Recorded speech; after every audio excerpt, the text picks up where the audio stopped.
Hari ini saya mau cerita. Jadi ceritanya kita sampai di Toraja itu jam 6 pagi. Nah, setelah itu karena ini hari Minggu, kita pergi deh ke gereja mau tanya jam. Ternyata jamnya gereja mulai sudah jam 6. Jadi kita tiba itu sudah mau selesai. Lalu ditanya jamnya jam berapa lagi? Oh, yang berikutnya adalah jam 9, jam 11 dan jam 6 sore. Akhirnya setelah kami berunding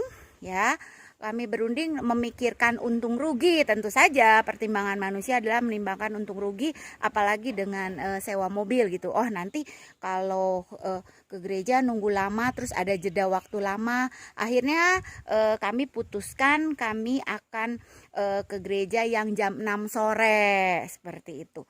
Nah, akhirnya kami mandi di hotel dan siap untuk berjalan-jalan. Tapi ternyata apa yang terjadi?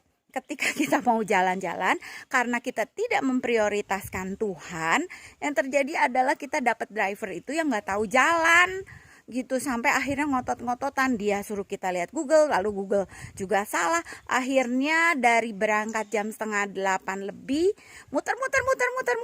Jadi kita seperti si Yunus yang cerita saya lalu, muter. Akhirnya tetap saja kita harus balik ke namanya Kota Bolu, lalu ke Rantapao juga, dan kita harus ke gereja tetap yang jam 9.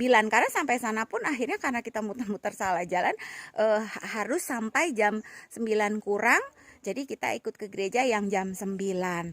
Akhirnya kita minta ampun sama Tuhan. Ampun Tuhan, karena gak memprioritaskan Engkau. Ada rencana tidak memprioritaskan Engkau. Akhirnya kami rencana jalan-jalan. Tapi kan kami akhirnya ke gereja dulu. Dan setelah ibadah ternyata ketika kita mengutamakan Tuhan, Tuhan pun ternyata mengutamakan kita. Ketika kita minta ampun, akhirnya Tuhan sediakan mobil yang lebih baik dan driver yang baik yang tahu jalan.